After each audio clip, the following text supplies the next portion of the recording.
Bismillah walhamdulillah wa sallallahu ala sayyidina wa maulana Muhammad salatan takunu likulli usrin yusra wa likulli hammin faraja wa likulli da'in dawa'a wa likulli saqamin shifaa'a wa ala alihi wa sahbihi wa barik wa sallim. La haula wa la quwwata illa billah, amma ba'd.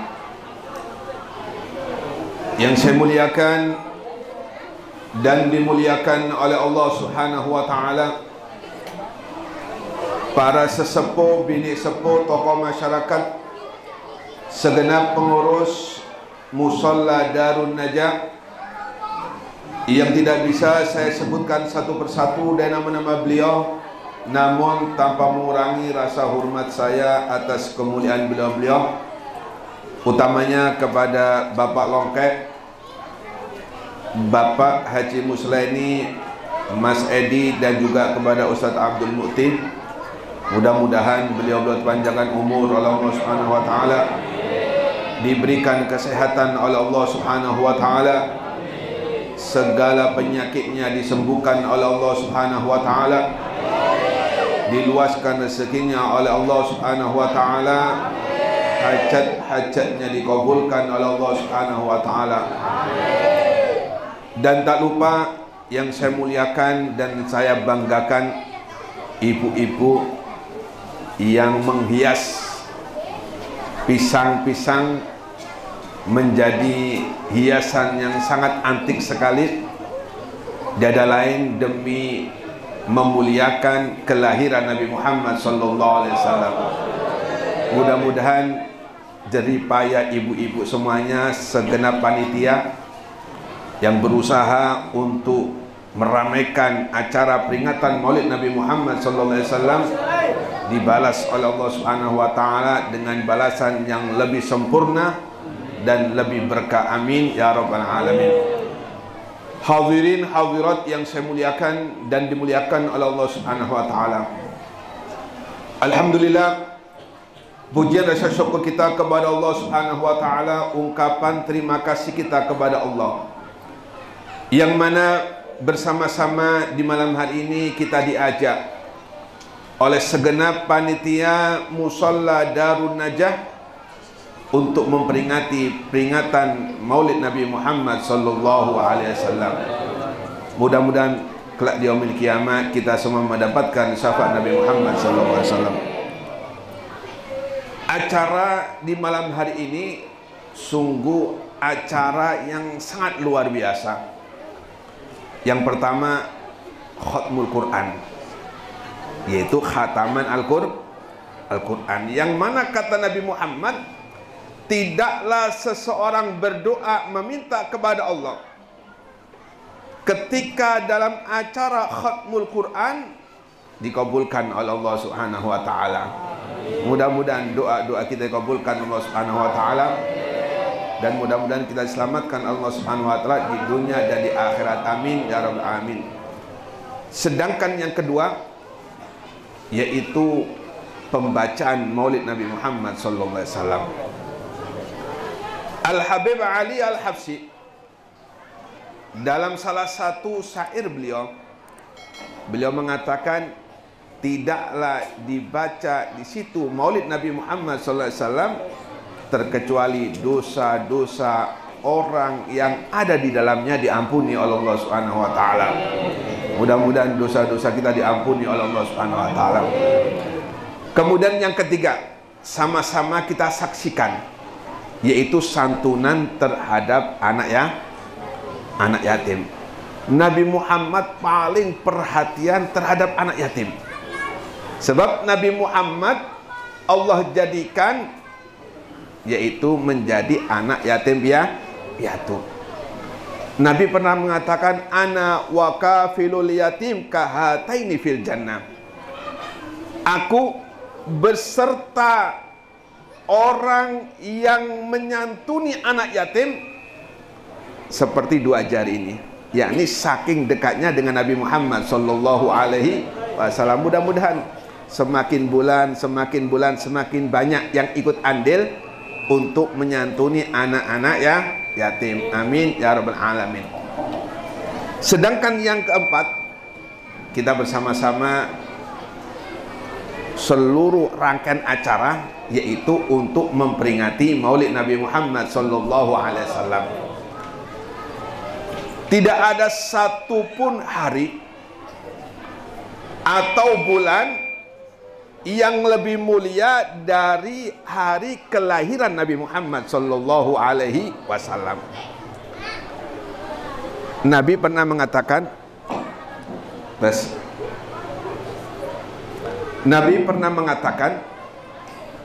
man fariha bidukhulir Ramadan harramallahu jasadahu 'alan nar.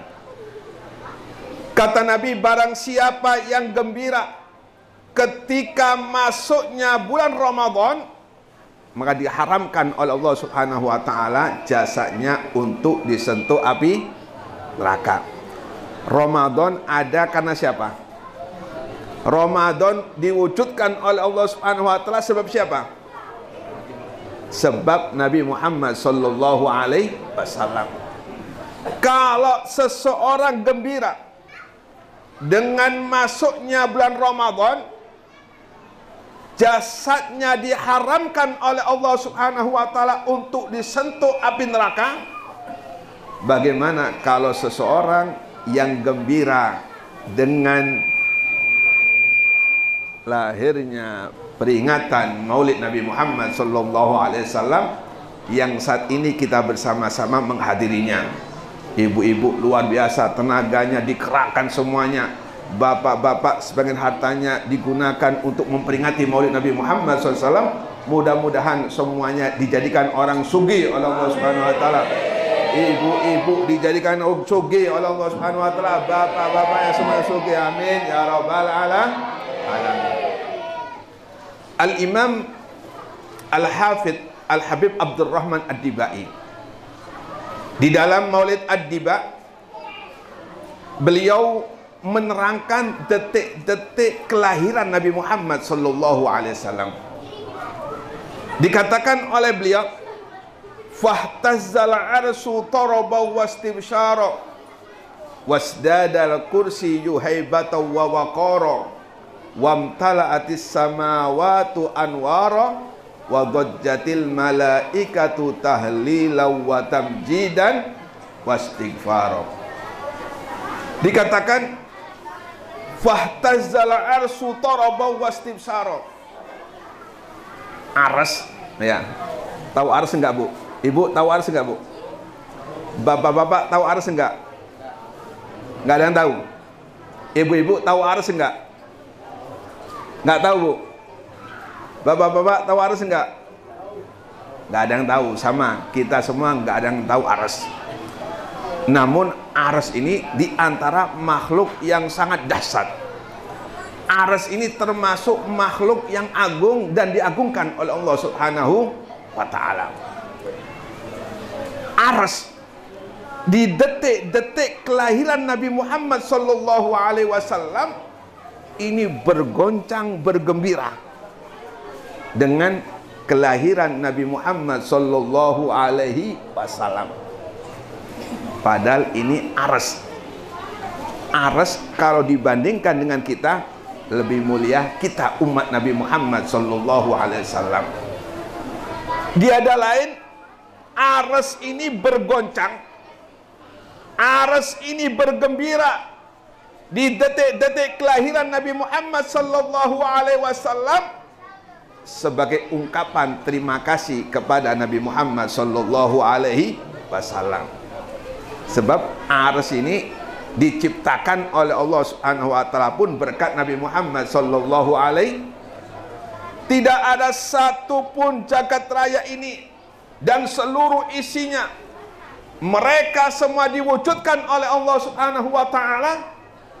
Tiada lain berkat Nabi Muhammad sallallahu alaihi wasallam. Kalau bukan karena Nabi Muhammad sallallahu alaihi wasallam, maka tidak bakalan kita saat ini diwujudkan oleh Allah Subhanahu wa taala.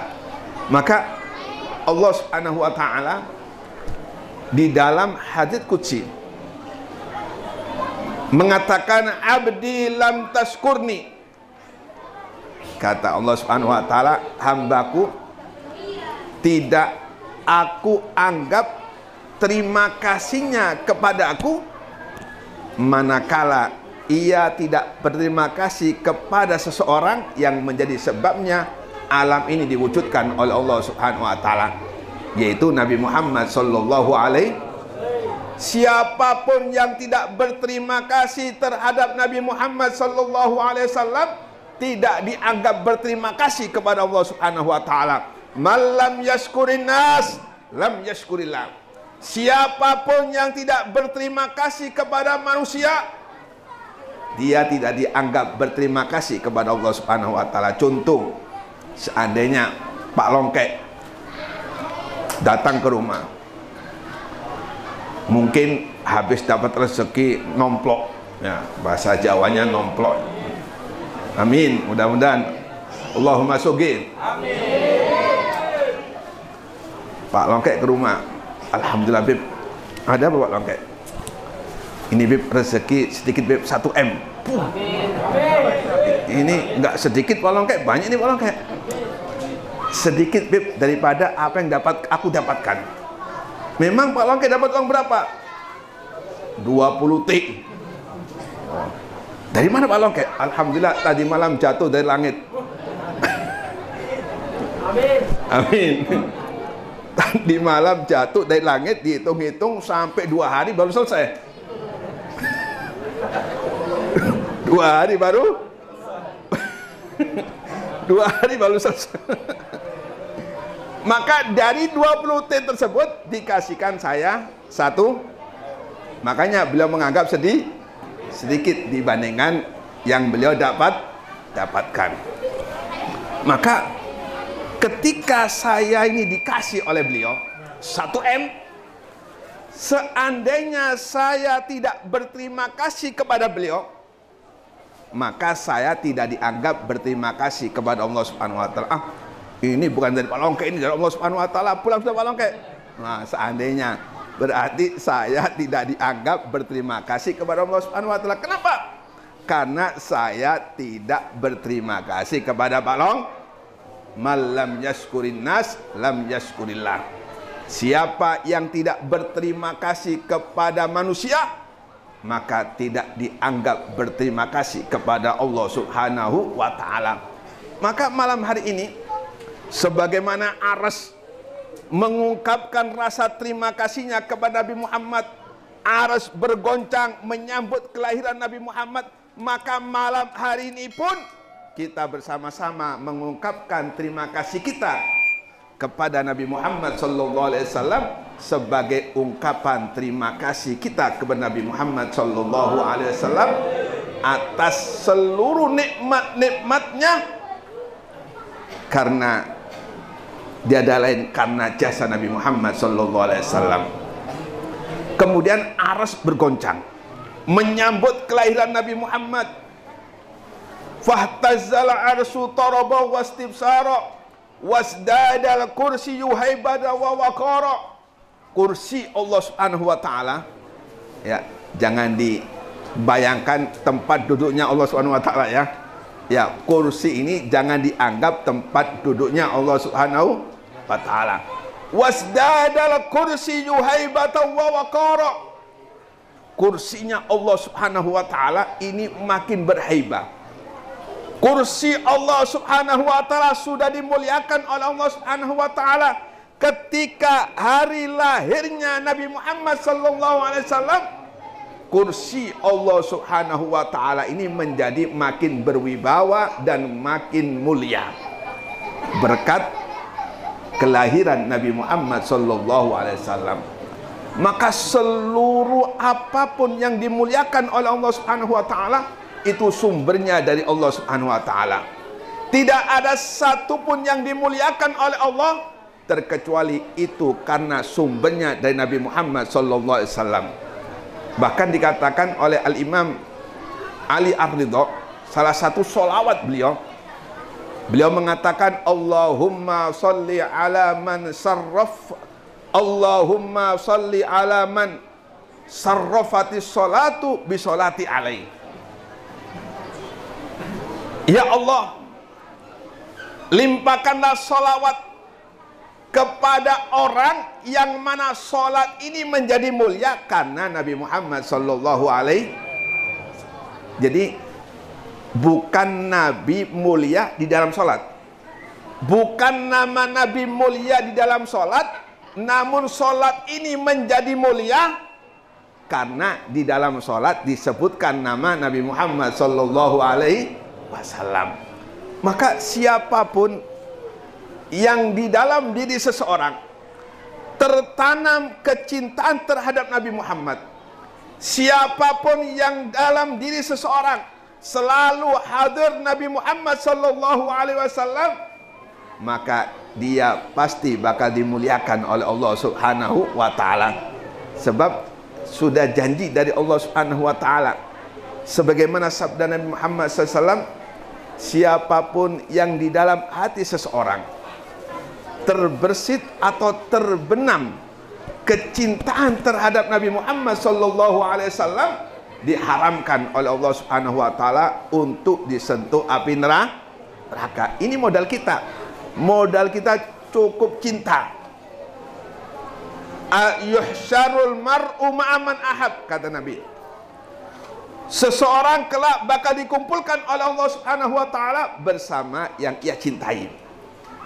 Fa illam ya'mal ka'amali, walaupun dia tidak bisa beramal seperti amalnya orang yang kita cintai.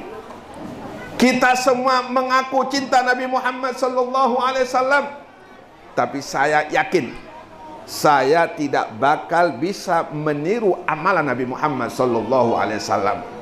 Saya yakin saya mengaku cinta Nabi Muhammad, tidak bakalan bisa mengikuti jejak ibadah Nabi Muhammad sallallahu alaihi wasallam. Nabi Muhammad kalau ibadah setiap malam itu kakinya sampai bengkak, saking banyaknya ibadah kepada Allah Subhanahu wa taala. Kalau kita enggak, setiap malam ngorok, setiap malam ngorok. Kadang-kadang bangun juga, cuma bangunnya hanya untuk ke kamar mandi, habis itu ngelanjutin ngorok. Maka modal kita satu-satunya agar kita menjadi orang selamat kelak di yaumil kiamah, mendapatkan syafaat Nabi Muhammad sallallahu alaihi wasallam, tanamkan dalam diri kita kecintaan Nabi Muhammad SAW. Dan termasuk malam hari ini bukti cinta kita terhadap Nabi Muhammad. Ini bukti cinta ibu-ibu, bapak-bapak menghias segala macam hiasan. Ini bukti cinta Nabi Muhammad SAW. Kelak di yaumil kiamah insyaallah bersama-sama mendapatkan syafaat Nabi Muhammad SAW. Kemudian fahtazzal arsyu taraba wastibsara wasdadal kursiyyu haibata wa waqara wamtala'atis samawati anwara. Cahaya sumbernya dari Nabi Muhammad sallallahu alaihi wasallam. Di detik-detik kelahiran Nabi Muhammad sallallahu alaihi wasallam, seluruh alam dipenuhi oleh cahaya, dan cahaya ini sumbernya dari Nabi Muhammad sallallahu alaihi wasallam. Nurun ala nur. Nabi Muhammad SAW cahaya di atas cahaya. Cahayanya bulan dibandingkan dengan cahaya Nabi Muhammad gak ada apa-apanya. Orang Arab zaman dahulu itu kalau datang bulan purnama tanggal 14 atau 15, itu bulan biasanya terang sekali dan indah sekali.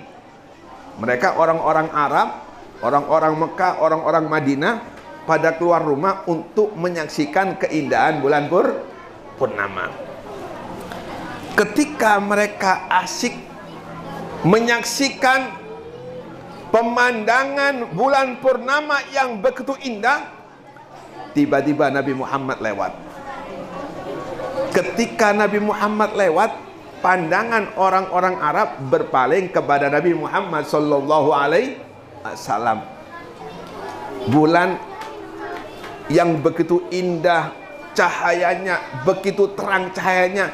Cuma kenapa orang-orang Arab ketika lewat Nabi Muhammad, pandangan mereka berpindah kepada Nabi Muhammad sallallahu alaihi wasallam.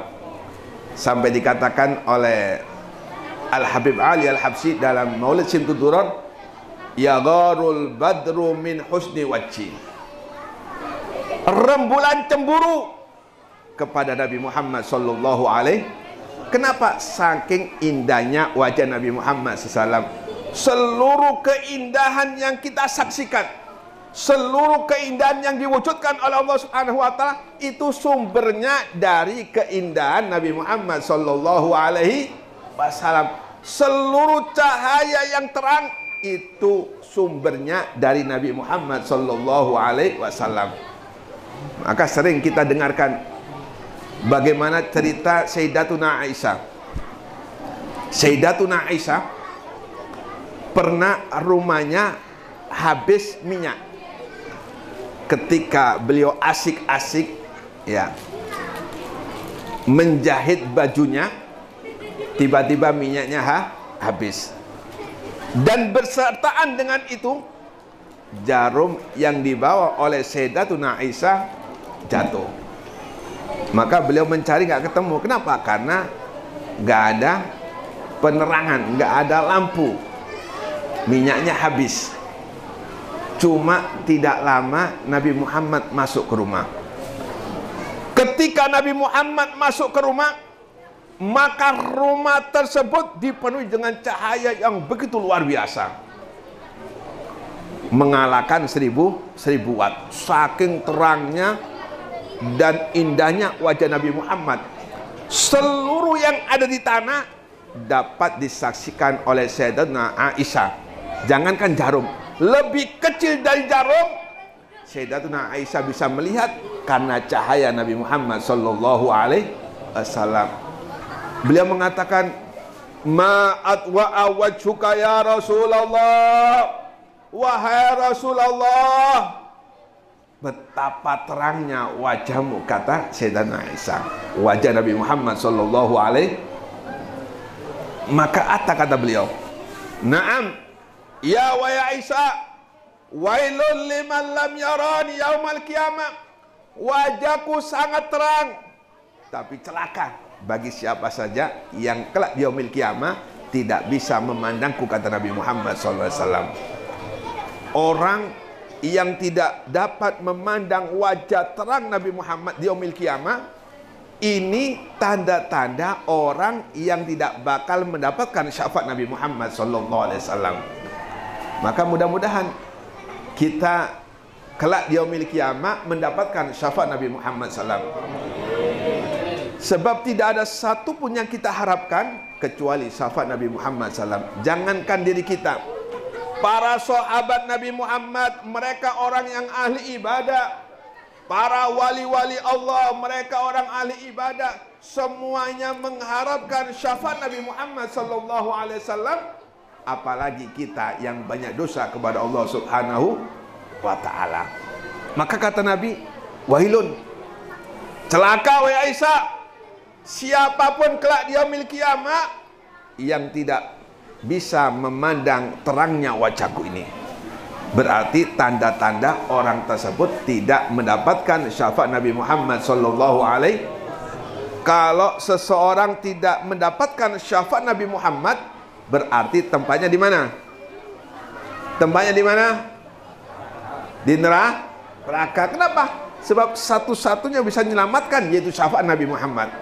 Ketika seseorang tidak mendapatkan syafaat Nabi Muhammad, maka tempatnya yaitu neraka, tempat yang celaka. Maka kata Nabi, celaka siapapun kelak di yaumil qiyamah tidak mampu, tidak dapat melihat wajahku yang terang.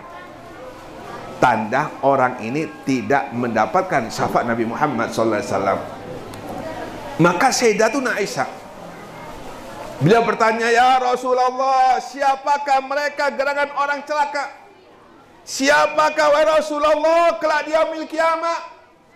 Orang tersebut tidak mendapatkan syafaat Nabi Muhammad SAW. Maka di antara orang yang tidak berhak untuk mendapatkan syafaat Nabi Muhammad, man dzukirtu indahu falam yusalli alaihi. Ketika namaku disebut, dia cuek. Ya. Jadi ibu-ibu, bapak-bapak, ketika nama Nabi disebut jangan cuek. Seandainya ada orang sallallahu ala Muhammad, maka kita jangan cuek. Harus kita balas Allahumma sholli wa sallim wa barik alaih, atau Allahumma sholli wa sallim alaih, atau sallallahu alaih. Mudah-mudahan Allah Subhanahu wa taala memberikan salawat ke Nabi Muhammad sallam. Maka di antara orang yang kelak yaumil kiamah, kata Nabi, yang tidak dapat melihat wajah Nabi Muhammad, yakni tanda-tanda orang yang tidak akan mendapatkan syafaat Nabi Muhammad, ketika nama Nabi Muhammad disebut, ia diam cuek. Ya, tidak ada perhatian terhadap nama tersebut.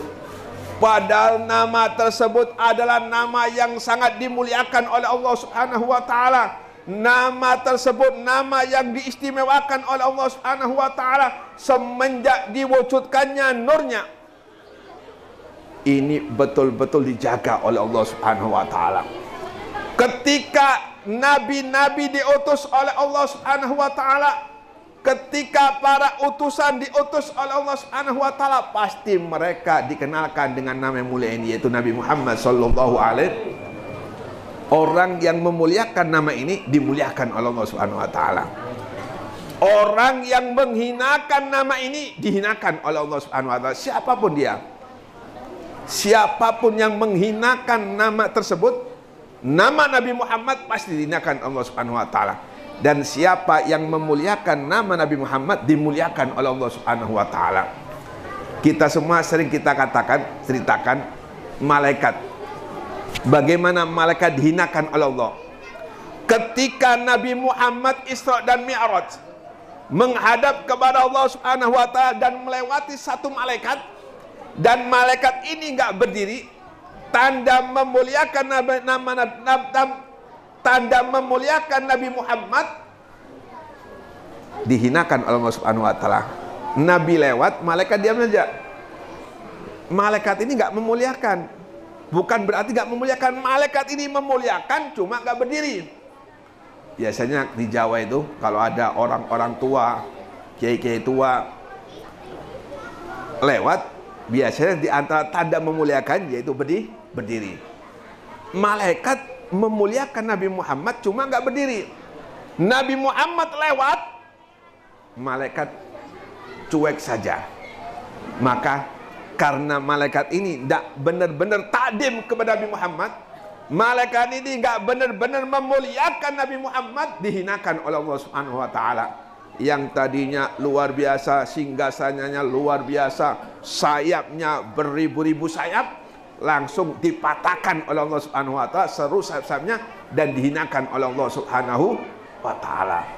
Maka malaikat ini bertemu dengan malaikat Jibril. Ketika malaikat ini bertemu dengan malaikat Jibril, terkejut malaikat Jibril. Wahai malaikat, malaikat sama malaikat.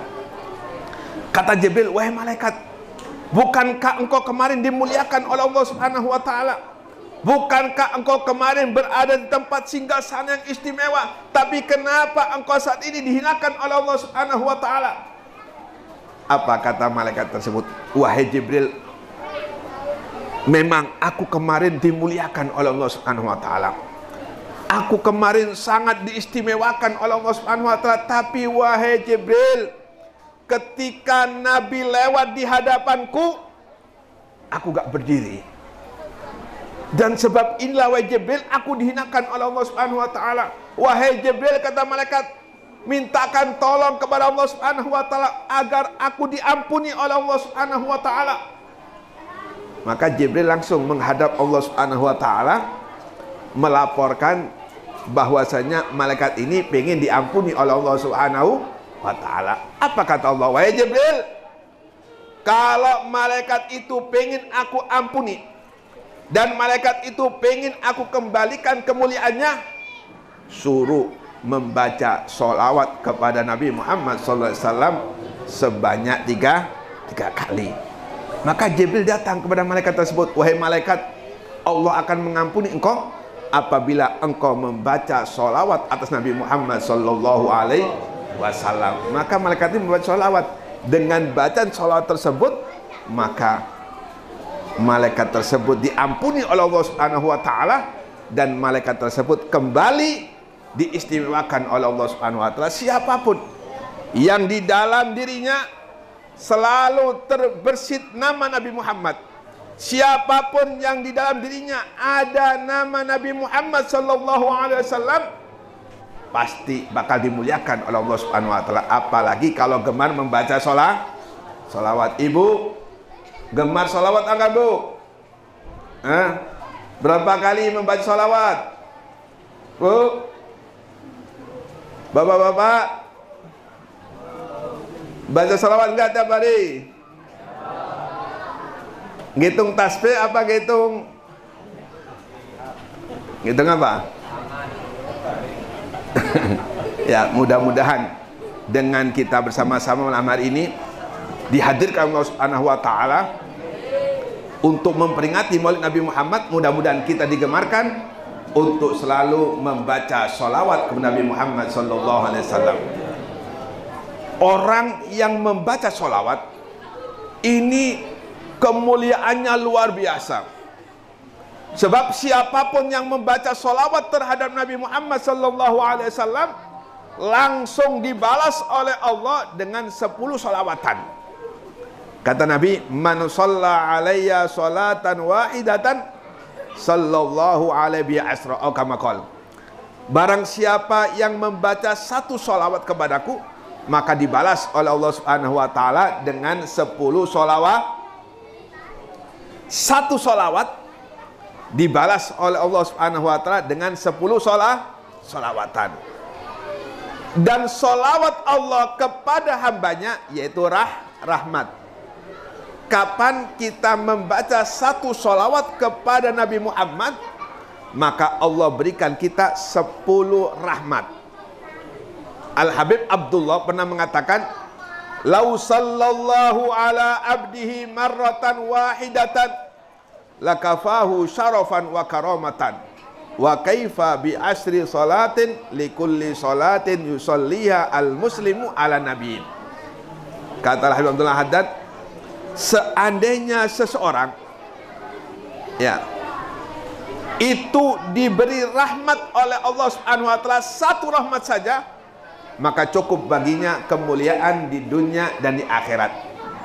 Bagaimana kalau seseorang diberi 10 rahmat oleh Allah Subhanahu wa Ta'ala disebabkan dia membaca 1 sholawat kepada Nabi Muhammad sallallahu alaihi wasallam? Tentunya insya Allah siapapun yang gemar untuk bersolawat kepada Nabi Muhammad pasti bakal dimuliakan oleh Allah Subhanahu wa Ta'ala, dan pasti kelak dia memiliki kiamat mendapatkan syafaat Nabi Muhammad sallallahu alaihi wasallam. Ini yang pertama. Orang yang kelak dia memiliki kiamat akan mendapatkan syafaat Nabi Muhammad yaitu orang yang memperbanyak sholawat, dan orang yang tidak bakal mendapat syafaat Nabi Muhammad apabila nama Nabi Muhammad disebut dia cuek. Ya, jangan sampai cuek apabila nama beliau disebut. Kemudian yang kedua, orang yang tidak bakal mendapatkan syafaat di yaumil qiyamah yaitu anak yang durhaka kepada orang tua. Nah, di sini banyak anak-anak kesempatan untuk menyampaikan bahayanya durhaka kepada kedua orang tua. Ingat, siapapun anak yang ingin sukses, siapapun anak yang ingin bahagia dunia dan akhirat, maka muliakan kedua orang tua. Sebab disitulah letak ridhonya Allah Subhanahu. Nabi mengatakan ridhollah fi ridhol walidain wa sukhtullah fi sukhtil walidain. Ridhonya Allah Subhanahu wa Ta'ala tergantung ridhonya orang tua, dan murka Allah Subhanahu wa Ta'ala tergantung murkanya orang tua. Maka seorang anak yang ingin sukses, dalam segala macam urusan pingin sukses, baik urusan dunia pingin sukses, urusan keluarga pingin sukses, urusan kebahagiaan pingin sukses, maka muliakan orang tua semulia-mulianya. Maka disitulah Allah Subhanahu wa Ta'ala akan membukakan anak tersebut kesuksesan, kebahagiaan di dunia dan di akhirat. Nabi Musa, beliau pernah bermunajat kepada Allah Subhanahu wa Ta'ala. Nabi Musa pernah bertanya kepada Allah. Kata Nabi Musa, "Ya Rabb, man jalisi fil jannah?" Wahai Tuhanku, siapakah temanku di surga? Nabi Musa bertanya tentang temannya di surga. Kemudian dijawab oleh Allah Subhanahu wa Ta'ala, "Wahai Musa, datanglah ke pasar sini, situ." Maka Nabi Musa datang ke pasar. Didapati ciri-ciri yang disebutkan oleh Allah Subhanahu wa Ta'ala. Maka Nabi Musa ini pengen tahu apa amalan anak ini sehingga oleh Allah Subhanahu wa Ta'ala dijadikan teman Nabi Musa di surga. Ikut pulang Nabi Musa ke rumah anak tersebut. Diperhatikan gak pernah ibadah, diperhatikan gak pernah membaca Taurat, diperhatikan gak pernah baca dzikir kepada Allah Subhanahu wa Ta'ala, gak pernah ibadah kepada Allah Subhanahu wa Ta'ala. Maka ketika ditanya oleh Nabi Musa, "Wahai fulan, amalanmu ini apa?"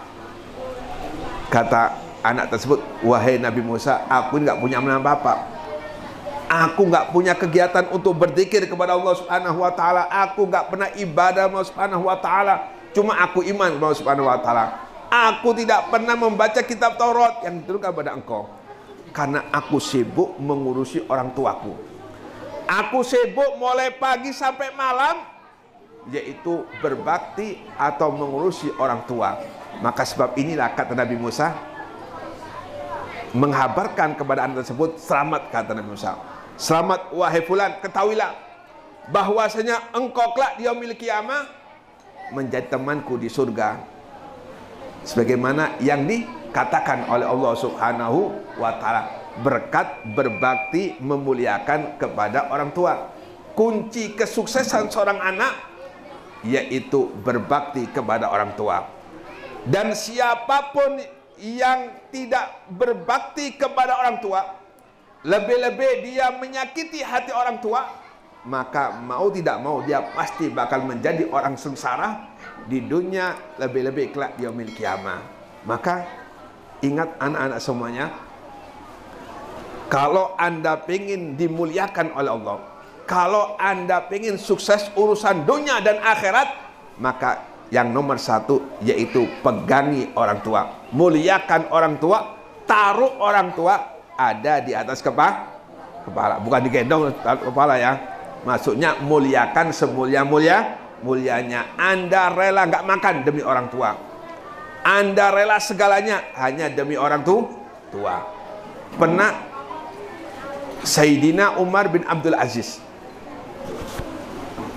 di waktu pagi di hari raya Idul Fitri, Sayyidina Umar bin Abdul Aziz ini melihat seorang pemuda yang nampak dari raut wajahnya menggambarkan kesedihan. Pemuda ini nampak dalam wajahnya menggambarkan kesedihan. Maka oleh Khalifah Sayyidina Umar bin Abdul Aziz datangi. Ketika datangi, dekati, kata Khalifah Sayyidina Umar bin Abdul Aziz, "Wahai fulan, apa musibah yang menimpa kepada dirimu? Kenapa di hari yang penuh bahagia ini nampak dari raut wajahmu menggambarkan kesedihan?" Apa jawab si anak ini atau fulan ini? Beliau mengatakan, "Wahai Khalifah Umar bin Abdul Aziz, bagiku kebahagiaan bukan lebaran. Bagiku kebahagiaan bukan segala-galanya.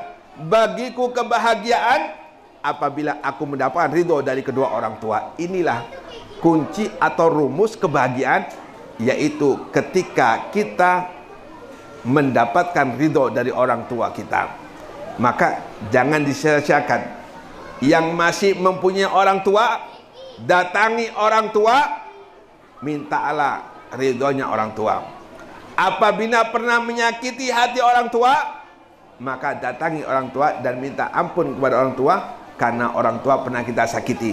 Maka inilah kunci kesuksesan siapapun dia di dunia, lebih-lebih ketika kembali kepada Allah Subhanahu wa taala. Mudah-mudahan dengan peringatan Maulid Nabi Muhammad yang sangat luar biasa ini, kita diberikan kemampuan Allah Subhanahu wa taala untuk bisa berbakti kepada orang tua, dan kita diberikan Allah Subhanahu wa taala untuk gemar membaca sholawat Nabi Muhammad SAW. Amin ya rabbal alamin. Mungkin ini saja yang disampaikan, kurang lebihnya mohon maaf yang sebesarnya. Wassalamualaikum warahmatullahi wabarakatuh.